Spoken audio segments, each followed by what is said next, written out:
Today we will discuss about fluorescent lamp. This class is useful for 5th sem diploma electrical students, and this lamp is very important, and it is quite frequently asked in your semester questions. So we will discuss its circuit diagram, and also we will discuss the features of this lamp. So before starting, let us understand the mercury vapor lamp and the sodium vapor lamp, which we have discussed in our previous class. This out of these two lamps, this were taking a initial time. That means there were some time required to make this light come in their full brilliancy. That means they will not suddenly give you the total output of light. They will gradually come to their full illuminated or they will give you the full illumination. So these lamps were used vertically and your horizontally. So these lamps, if not used in their proper position, will be permanently, they will get impaired and will lead you to change the total bulb. Now this lamp, which today we will discuss about, this fluorescent lamp, is very simple in construction. Its circuit diagram is also very easy, and its parts can also be changed, right? So what is this fluorescent lamp? Let us discuss. The mercury vapor lamp operating at low pressure emit radiation of about 2500 Armstrong unit, while at high pressure they emit radiation of about 3650 Armstrong unit. So during low pressure they were emitting a radiation of about 2500, and at high pressure they emit 3650 AU. Since both the emission are in the ultraviolet region, so they are no use as source of light, since they are, this radiation belongs to the ultraviolet regions. So these two types of radiation are no use as a light source. However, this radiation can be used to excite certain materials. When the excited molecules of these materials return to normal, they emit a radiation at a frequency different from that which caused the excitation, and thus the radiation emitted by the material may be within the visible zone, so that the ultraviolet or the UV radiation are converted to light. Material which possess this property are called as fluorescent. So the material which possess this kind of properties can be called as your fluorescent. Fluorescent lamp is in the form of tube 3 to 5 centimeter in diameter, and their length is about 5 meter to 1.5 meter, and electrode at each end, which are in the form of coiled filament coated with an electron emitting material. The inside of the tube is coated with fluorescent powder, and is the operating temperature of the tube is coated with fluorescent, and it is approximately around 50 degrees centigrade. On outer tube is required. A series choke is used for the discharge, and a shunt capacitor across supply terminal for improvement of power factor are used with the tube. The lagging power factor is due to the choke only. So due to this inductive nature of this choke coil, the power factor is lagging throughout the operation. The lagging power factor is due to the choke only, which now I have told you. Sometimes a small capacitor around 0.05 microfarad is connected across the tube as shown in the diagram to suppress the radio interference. So students, there are radio interference also uh, due to this radio interference, we usually connect a capacitor so to suppress this radio interference, and its value is around 0.05 microfarad. So the radio interference, as the tube draws a non-sinusoidal current from the supply on account of the characteristics of the discharge. So there is the diagram. Here is the capacitor shown to you. Now the tube is also connected, choke is connected in series, and there is a power factor improving capacitor. So let me show you also. So this is the capacitor which is used for correcting the power factor, and this capacitor is used to reduce the radio interference. Now there is a glow type starter, which is this one. This total is the fluorescent tube, and the connection diagram is as shown in the display. So you can clearly see the choke is connected in series, right? The choke is connected in series, and the capacitor is connected across the supply, that is in parallel, right? So this is the typical circuit diagram of a fluorescent lamp, which you should remember. When the supply is switched on, the current flows through the choke and the starter heater and the electrodes. The heater coil raises the temperature of the bimetal contacts and they separate. Thereby the current through the choke is interrupted, and the consequent voltage pulse is approximately 1000 volts. So students, this is a very huge amount of voltage. So you just try to understand what amount of voltage is generated. So this 1000 volt causes the tube to strike. Once the tube strikes the tube current flows through the starter, heater, and the bimetal contacts remain open. Fluorescent discharge lamps may be operated on DC supply. This requires the use of resistive ballast for arc stability in addition to the choke for producing the voltage pulse. The resistive ballast introduces a very high power loss in the ballast. Also, the migration of positively charged mercury ions towards the cathode results in low light output from the anode end of the tube. For this reason, whenever the tube is to be used on DC, a reversing switch is normally used, so as to change the direction of the current through the tube every few hours, right? So there is a provision of reversing switch so as to change the direction of current through the tube every few hours. It is usually preferred to use an inverter circuit whenever DC supply is available. The frequency is usually 10 kHz. With the advent of power transistors, this method of operation of tubes is extensively used, being used in trains, buses, and aircrafts. So we will now discuss about some special purpose source of light. The article deals with some special purpose source of light that are being commercially used these days, which are halogen lamps. We are quite familiar with the dazzling light thrown on headlights of modern automobiles or lamps used by video filmmakers. This small sized, very bright source of light are nothing but halogen lamps.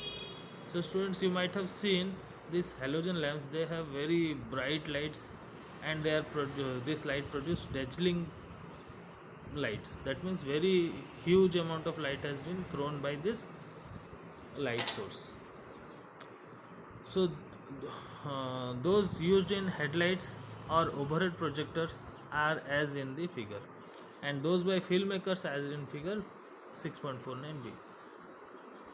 So filmmakers use this kind of halogen light, and this is used in the automobiles, or you can say four-wheelers, right? now. Yes.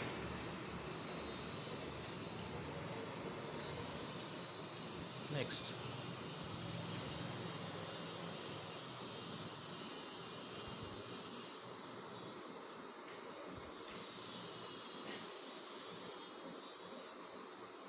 Now, the lamps are tungsten filament with addition in shape, size, envelope or cover material used on the hand on one hand and gas filled within the outer cover of the other. So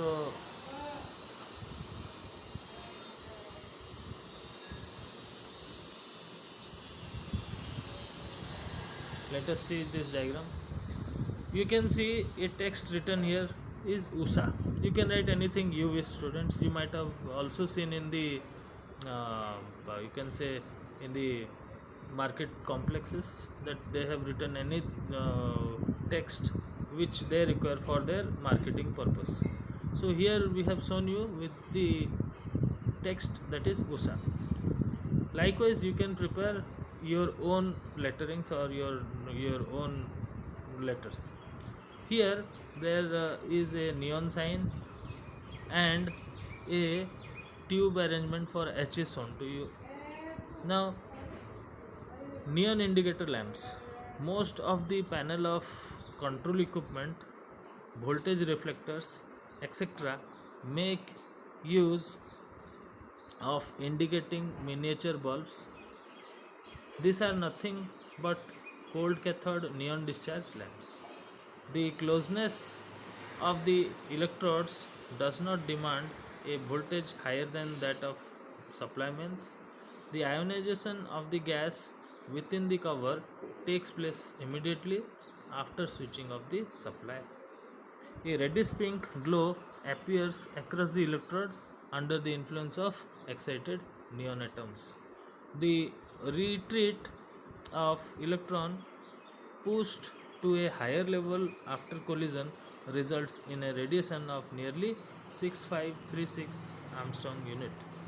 The color due to this radiation is in the visible spectrum, that is red. In order to restrict the magnitude of the circulating current, a protective resistance is introduced in the supply circuit to get a desired indication of the panel. The plastic cap of the lamp cover is given red, yellow or green. The body of the lamp cover is normally plastic fabricated. Metallic covers with plastic top are also available. The lamp size is approximately 12 to 25 centimeter formation with conical top as shown in the figure, and the lamp diameter can be from 3 to 4 mm. So this is the diagram of a neon indicator lamp. You can clearly see there is a glass cover. There is also a nickel coated electrode and a protective resistor. Obviously this protective resistor is used to control the or limit the current value, right? Now CFL is compact fluorescent lamps, and CFL are miniature version of fluorescent tube lights. So miniature version of this fluorescent tube are CFLs. They can be used for both commercial as well as your domestic application. CFL offer many advantages over ordinary light bulbs as below. So what are the this is the diagram of a CFL. Now we are using LEDs. CFL are also backdated, but still then this is the diagram. This is the diagram of a CFL, energy saving compact fluorescent lamps. Nowadays more efficient light has been introduced. Now CFL consumes less electricity, about 80% less as compared to ordinary bulbs for the same light output. The table shows the comparison between electricity consumed by ordinary bulb and CFL. So just have a look. So rating wise, 20 watt, 15 watt, 11 watt, 7 watt replaces general lighting system 100 watt, 75 watt, 60 watt, 40 watt. Life of lamp 10,000, 10,000, 10,000, 10,000. Unit of electrical energy saved 800, 600, 490, 330. Saving in electricity bill at the rupees of 2.50 per unit will be around 2,000, 1,500, 1,225, 825. Cost of 10 uh, GLS lamp is rupees 130, and cost of CFL lamp is 775, 775, 760, 700. What are this? To the approximate wattage, 20 watt if you will purchase, it will cost you around 775, and if you will purchase for your 15 watt, the same amount of cost will be, that is 775. Now net saving is 5 plus 6 plus 7. So what are the saving? That is 1355.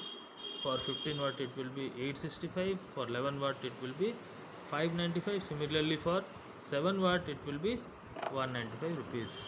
So clearly it is evident that by using CFL, the energy is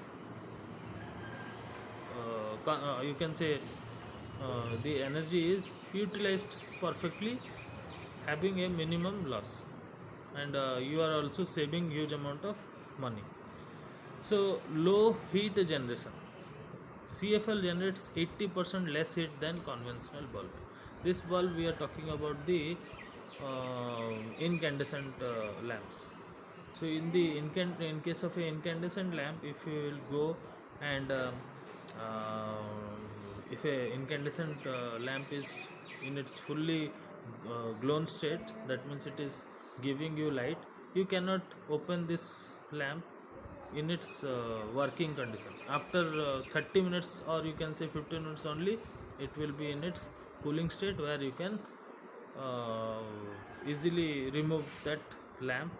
Otherwise it will be so heated that it may burn your hands also. So but in case of CFL it is not like that. You can open it easily at any stage, whether it is on state or whether it is off also. So it is producing less amount of heat also. CFL have higher lumen per watt output than ordinary bulb. It means CFL generate the same amount of light as the conventional bulb at lower wattage. So students, this was about your CFL lamp, and we have discussed about the neon indicator lamp. So in this chapter of illumination, the questions which will be asked in your semesters, let me give you just a hint from these chapters. So you will be asked from this mercury vapor lamp or sodium vapor lamp. Arc lamp is also very important. So these two are very essential lamps. Try to remember them. The other which are essential are, let me just bring it out. Yes, this inverse square law, this is a very important question, students, in this chapter. So try to understand it, and if you have any problems, please do not hesitate, ask us. And these short notes also, it is quite frequently asked in your exams. In 2 marks question you will find these questions. Out of this 20 or 15 definitions, you will easily find 6 to 7 short answers in your exams. So this was the end of this chapter. We will discuss some important things if it is if there is any other important topics in this chapter, we will discuss in our next class. So thank you students for watching.